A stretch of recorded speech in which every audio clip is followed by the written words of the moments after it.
Hello everybody, this is an official after-stage interview, again here on exclusive on ISPO.com. My name is Chris and I have the pleasure to welcome Yusra Mardini, who was on stage before and shared her story. She is a refugee from the war zone in Syria, but she also is a professional athlete and swam 2 times for the Olympic Games. That is incredible. So welcome, and it's a pleasure to have you here. Thank you so much, thank you. Before we start and dive in a little bit, so I want to ask you a question I ask everybody in this little cozy box here is, how has your year 2023 been so far?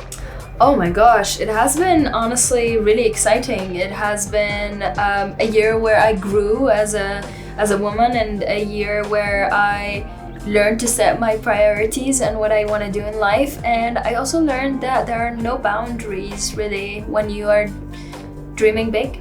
Yeah. Mm-hmm. That's a good message. Absolutely. And I think what we always wonder when we talk to professional athletes, actually, so you have the one sport, right? For you, it's swimming. Yeah. Do you have like a second favorite sport? I love artistic swimming. Yeah. And I love basketball. I like tennis. I did play basketball when I was younger. So yeah, there are a lot of sports I enjoy watching. I enjoy watching Formula 1. I enjoy also watching athletics. So I do like other sports too. Yeah, okay. It's kind of round of sporty, really everything. I mean, honestly, as a swimmer, I should hate running, but I really love running. I run 10 kilometers once a week. That is actually unusual. Yeah, yes. for a swimmer, I know. I used to run since I was young, so maybe that's why my dad kind of integrated it. Yeah, so. Yeah, we had Jonas Deichmann here as well, and he's like a triathlete, and he hates swimming, but he loves running. Yeah, it's one of both, never both. Yeah, that's true. So you here at ISPO Munich, and I think it's the first time, right? This is my first time. Yeah, how was it so far? Honestly, it was an incredible experience. I got to meet so many inspiring people. I got to also talk to them about their dreams and ambitions, and I think it's a place where you get inspired every second, really. And I just enjoyed being here. It's kind of a 3 days where you open up your eyes to the world and the possibilities in the world, whether it's business, athletics, and basically everything that you want to do in life. So it's really exciting to be here and just like learning a little bit from the CEOs and the athletes, and just like I am just like scanning everyone, so because I would want to be the CEO of my company one day, so and I want to have my clothing line, so it's just really interesting for me. Yeah. So you're really curious, right? Yeah. I am very curious. Yeah, I can feel that. That's cool. You were on stage and you shared your story, and it's kind of a story, right? That's a story. How did it feel actually to talk to the entire global sports business world? Honestly, it's for me, I never think about who's on the other side. I think about me delivering my story very authentically. I think about what the message is, and the message for me is advocating for refugees and for sports. And I really love doing it because, as you said, it is a story. It is my story, and I feel very privileged because I can share it with the world and I can change something for the better in the world. So yeah, to me, it's not about the crowd, it's about me and being authentic and telling the story. I didn't even think about it for a second, to be honest, and I think that's a good thing. Yeah, that's pretty much a good thing, I think so as well. But everybody in sports is pretty easy and very, really open-minded, I think. Yeah. So if you, feel about the open-minded people here around, and you talk about those guys who actually shape the future of sports, if there is one message you would like them to hear, so if you would, you said you're advocating for sports and athlete, what would you, phrase in one sentence for them? As an athlete, I would say, do not believe that there are limits. Do not put limits on yourself as an athlete. I know sometimes it feels like we reached our best, but you have to think a little bit crazy to get to the level that you want to get to, like to the gold medal, to the new record. You have to think outside of the box. You have to be like, my body says no, but my brain says yes, so my body will follow.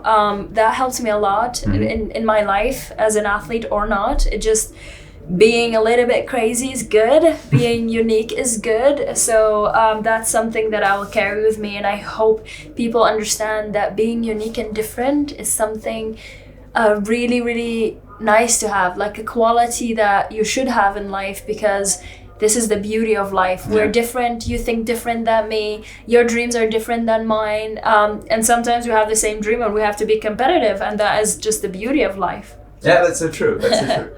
Well, if you could put something on the agenda, like the sports business of the entire world is here, and a lot of CEOs, as you mentioned, would like to say there is something you want to discuss, something you maybe want to know from them actually, or put something on the agenda of the sports business? I would like to put swimming on the map. I think swimming is lacking sponsorship, and the swimmers, they work very, very hard their whole lives, and only the ones that win gold get maybe a few deals. I think we can invest more in swimming. I think we all love watching swimming. So why not support it like football or Formula One or a big sport? I mean, obviously it's the second most watched sport at the Olympics. So I think we can invest a little bit more in swimming, and we can open the doors for these athletes to realize that they have everything they need to become the next Michael Phelps. I think it's possible. I think it's beautiful. As example, when I was sponsored by Under Armour, it was because of the story, and it was because of the resilience, and that was really beautiful. It gave me the motivation to become a better athlete and to become a better human being. It does not always have to be about the medals. Sometimes it's sometimes we choose athletes that we believe in, and I think that is something that should happen more often. Yeah, I see. So swimming can carry a story like absolutely. I mean, every swimmer I meet is really inspiring. A lot of them, you know, we wake up at 5 a.m. That's insane to go and jump in a cold pool. And me, I lived in Germany and I had to do that in Germany. So even if it's snowing outside, no one cares. You have to get in the pool. And that to me is courage. That to me is resilience, is you respecting your boundaries, you respecting that you have a dream and working hard for it, no matter what's going on outside in the world. So I really think that we can support swimming in better ways, and we can sponsor more athletes and push them to do better. Yeah, I like that. I like that very much. So yeah, hear that message, please. Well, you shared your story on stage today, and the story was also published both like in a documentary, but also in the next Netflix movie. We had a little bit of a sneak peek of that movie. So you kind of relive the bad things that happened on your journey, on your escape from time to time and over again. Do you sometimes wish you need a break from that? Actually, you want to talk about something more fun, or is it like it's sometimes hard on you, isn't it? I agree, it is hard, but for me, I think I realized that at a young age, and that's why I do other things as well. I study film now, and I also like fashion. I am involved in the fashion world, and one of my dreams is to own my clothing line. So in general, I do have a lot of interests and other things to do in life. So yeah, of course it's hard to tell the story again and again and again. It's heartbreaking, but for me, every time I tell the story, I know that I am doing something good in the world, that I am putting my story out there for the people that did not get to tell their stories. So my position is very, very unique, where I get to share the story with the whole wide world, and I get to say, hey, I'm a refugee, but I can also dress up nicely. I can also like fashion. I can also like, my dream could be owning a penthouse somewhere, you know, which we're just normal people. We have also dreams and ambitions. But of course, sometimes it gets hard, and sometimes I just want to sit in my room and watch Netflix and be ordinary, but that's not fun.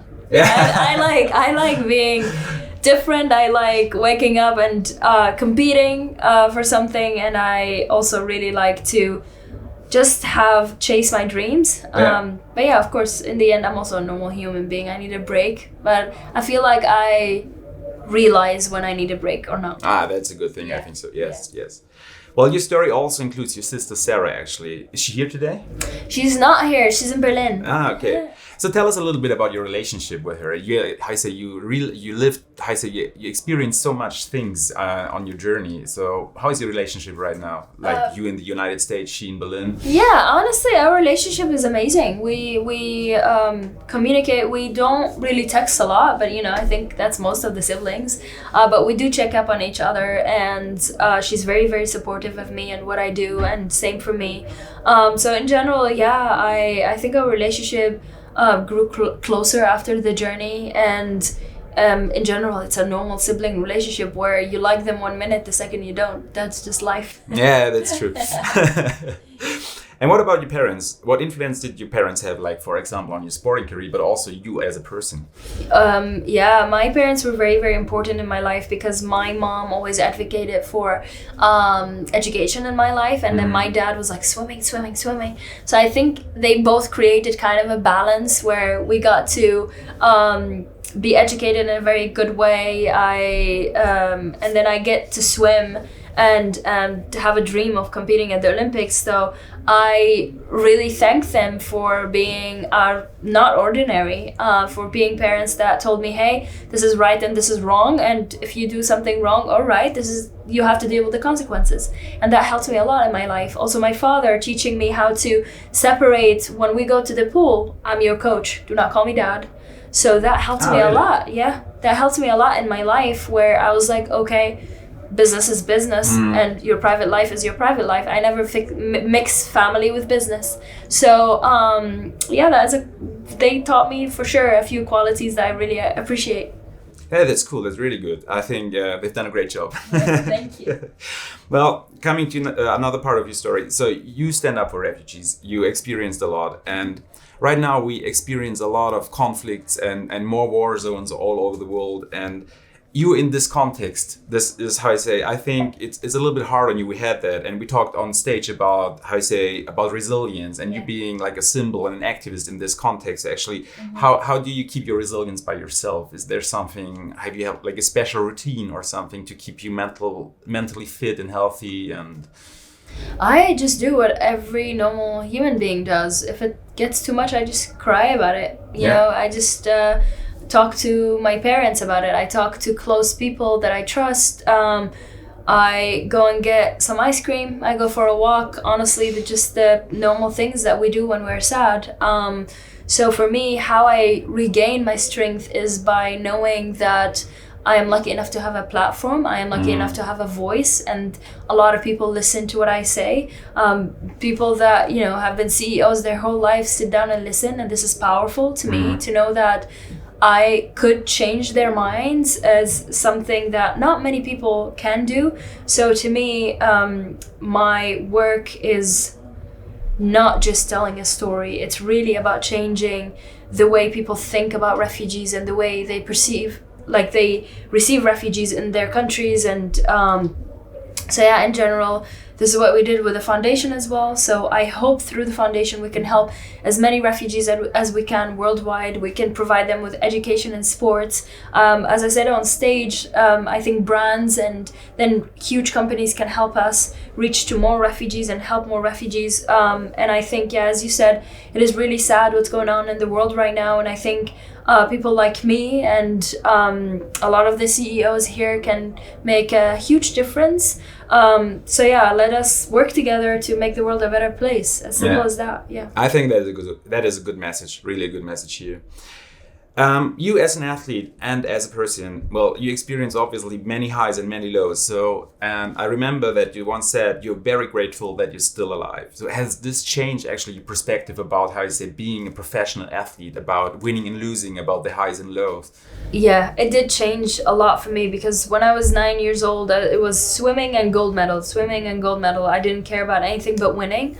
And I criticized myself in the movie. I was like, I should have cared about something else. And then my family were like, nope, you were like exactly like that.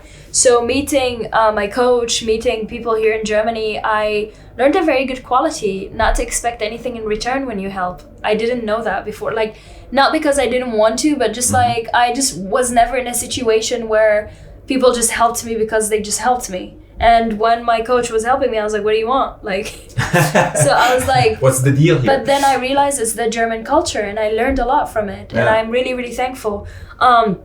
So yeah, in general, I am really open always to learn more. And I think, yeah, it did change a lot. It's not about winning and losing in life. It's about learning and growing. And that is really something that I learned the hard way. But I am really glad that I did. Okay, that's cool. You also you have a foundation, and you run a foundation to enable access to sports. So I was wondering, because we talked a lot about human rights and stuff like that, do you think access to sports should be a human right? Absolutely. I think so, because for me, it was the way I survived. Yeah. It helped me survive when the boat didn't work anymore. It helped me survive when I got to Germany. I didn't speak the language. I communicated through swimming. It helped me survive when I was in Syria as well. It was the one thing that gave me so much hope to continue living and dreaming. Yeah. And if I didn't have the sport, I don't know if I would have been the same person. Because of the sport, I learned how to be someone that fails and tries again. Someone that if there is here a biscuit, I get to share it with 5 other athletes. If I was, I learned to communicate with a coach. I learned to have my friend outside of the pool, but compete with them inside of the pool. Yeah. So every quality that sport teaches us is really, really important in life. And most of the athletes that I meet are incredible people that want to make a change in the world. So I do think sport has to be a human right, and it can help a lot of children with their mental health and what's going on. If they're in a camp, imagine if you give them 1 hour a day of sports, that's everything to them. Yeah, I see.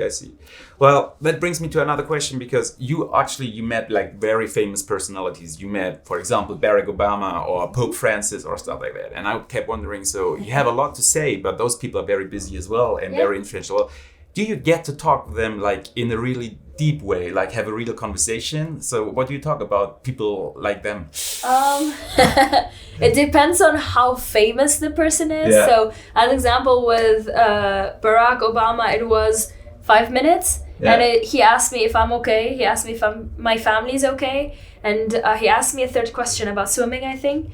I did not get to talk because like he's a busy man, so, but I was still, I still appreciated him asking about my family and so on, but still regret not asking for a green card. That would have been a cool question. But with the Pope, as example, it was a really deep conversation where we had a little bit of time. I presented the Bambi Award to him. I was 18 at the time. So honestly, it was really special. So it really depends. It depends on the environment, where you meet them as well, and so on.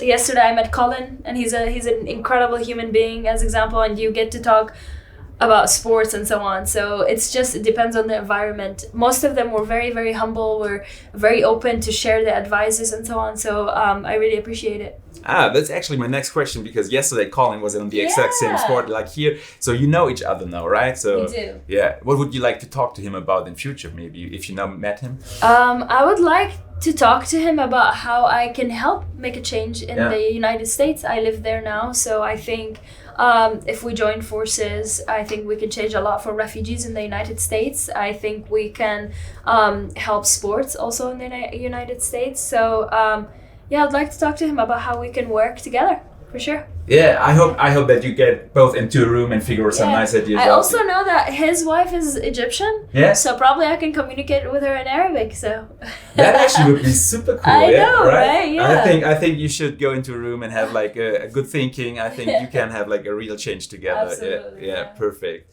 Well, actually, this is my last question, coming to an end, and it was really a pleasure talking and discussing with you all these important topics here around sports. Actually, this show claims, like the motto of this show is new perspectives on sports. So do you think there are new perspectives on sports out there, or are there still some perspectives missing? It depends on the sport, to be honest. Of course, there are some perspectives that are missing. There's a lot of more support needed in the sports. There are I don't know, there's unequal pay between women and men still until today, and she could be also a gold medalist, but she could not earn the same as a gold medalist at the Olympics.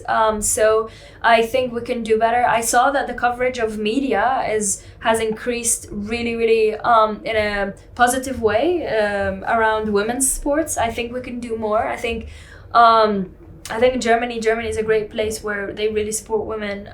So in general, I think that's one thing that we can change a lot about. Second, I told you it's my favorite sport, swimming. I think we can do a lot with swimming.